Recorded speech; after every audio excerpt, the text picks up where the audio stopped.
Okay, welcome back. Now we've established our animator and we've set up all of our different transitions as well as the parameters by which these transitions will be controlled. So the next step is to add some code to actually allow the control of this to occur during gameplay. And that will prevent or give us more than simply this animation plop, of the bird plopping down. So let's add a little bit more functionality to our game. You're going to select the bird from hierarchy. The bird is going to have a script added to it. Whoops, I've been editing this before, so I'm just going to remove that component because it's not meant to be there. Your screen should look a bit more like this. So we're on the bird, and we're going to do a script component. Let's add that component. You can type in script to find new script, or you can scroll down and you'll find new script somewhere in the drop-down. So select new script. This script is going to be called bird. It's best to be very logical when you name anything within a game design program. The reason is it can get quite confusing if you name them odd or illogical names. So you want to be able to very clearly see what relates to what. So this script can just be called bird. Create and add. This is going to do two things. First of all, you'll see this bird script appear in the inspector on the bird. So our bird has now got a script attached to it. And this is the script here, which is dropped into assets. We're going to tidy that up by making a new folder, and we'll call this folder script. Drag and drop the script into it, and then open that folder. So still on bird here. We've got our script set up in its folder. Excellent. Next we're going to add some actual script to it. If you click on it once, it'll bring up the inspector for the script only, and you'll see that it's got some script already in it, but we need to do a bit more. So you can either double click here or come over to the bird script, use the little cog drop down and edit script. And here we go, we've brought up the edit script, so I do recommend going over here actually, drop down, edit script. And it will have some code already in there, so you can see this code written in our bird C script file. What it's telling you is that we're going to use the systems of Unity. So this first bit simply says we're using the Unity program. It relates public class to bird. That's our hero character. So this is all relating to the bird. And then something is going to happen. The void simply say when we start the program, this thing's going to happen, and then once every frame it's going to check for something else. You don't actually have to write this code. What I'd like you to do is select all of this and delete it. Go to the code for bird, which I will paste underneath the YouTube video, or if you're on a virtual classroom with me, it's going to be in the virtual classroom right next to the link for this tutorial. Copy that code and Command V, paste it in. And you'll notice we still have our Unity system in use. We are still relating to the bird. However, a few more things have happened. What I'm going to do is I'm going to ask you to save this at this point. So File, Save.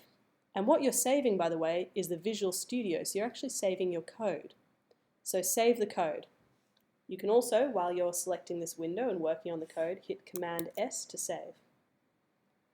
By saving this code, we can go back to our game, and it will have now applied those changes, here they are, to the bird script, which means that it's active in the game. So you can click play and hit your space bar, and you'll find that the flap is active, and if you let it drop, bleh, death is active.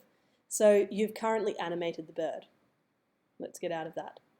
Save the game, save the project, save the scene. If you would like to know a little bit more about the code, I'm going to talk about it at this point. If you simply want to go on with the build for a little while and would like to maybe come back to the code later and find out how you can or where you can edit it, then move on to the next tutorial. But otherwise, here we go. This is what the code is saying. So let's have a look at our code. It's talking to us. Right, we're using the Unity engine on the bird, and what we're doing is we're adding a few components here. First of all, we want to have up force, and I've set it to 200. I'd like to see you edit that. See what happens if you change it. Have a go. Who knows what will happen? Just change it and find out. You can always copy the correct code back in afterwards or change it back. Up force refers to when I hit the spacebar and the bird jumped up a little bit in the air. This will affect that. So you can change the up force. Another way to change the up force, or the way that the bird interacts with that, is to come back over here, and you can also change the mass or the gravity that is on the bird, so the weight of the bird. If you make it a heavy mass, then it's really hard to make the bird rise in the game. So you can make it quite tricky for people. They're going to be there button mashing the spacebar, which will make them really angry and be quite funny for you. So those are 2 points that you can change. We've set up the term is dead, and that's simply to define whether or not our bird is alive or dead within the game, so if we're going to continue. We've also made a couple of shortcuts here so that the code gets easier to write. So instead of writing rigid body 2D, we've said that every time in the code we write RB2D, that means rigid body 2D, and it just makes it a bit quicker to write. Every time we want to refer to the animator is, of course, this section, which is where we set up those triggers. Every time we want to refer to that, we're just going to write anim, because short and easy, make it easy for yourself here. As soon as the game starts, what it's going to do is it's going to collect, so the game will collect the information from the animator. It's going to get that component. Again, that's all of the information of the parameters and the triggers that you set up, so the game's going to find those. It's also going to find information on the rigid body. The rigid body is what is placed on the bird. So again, the rigid body is referring to the physics that you have assigned the bird, how much mass, how much gravity it has. So that's going to be the moment when the bird starts dropping in your game. Every frame within the game, so it's going to update this and keep on checking throughout the game. It's constantly running through all of this update. It runs through it again and again, checking and checking. If the bird is not dead, so if being dead is found to be false, then this little section of code will occur. So if the bird is not dead, then you're able to press your space bar, so the computer will register the input of the space bar key being pressed down. And when that occurs, this next little section of code will happen. The rigid body will continue to have zero movement, essentially. It's still sitting in the middle of your screen, but we're going to add a force to it. We're going to add up force. The up force, of course, being this bit. So if the bird is not dead, then you are able to press your space key in order to create up force. Whenever that occurs, so whenever that space key is pressed, this all still links to it, your animation is going to set the trigger to flap. So if the bird isn't dead, then you can use your space bar to control a bit of up force lift and also to set up that animation of the flap. If, while it's checking through on its update, it finds that a collision has occurred, so it's collided with another 2D object, which would be the box collider, then it's going to say the bird is dead. That's true, the game ends, and it sets the animation die.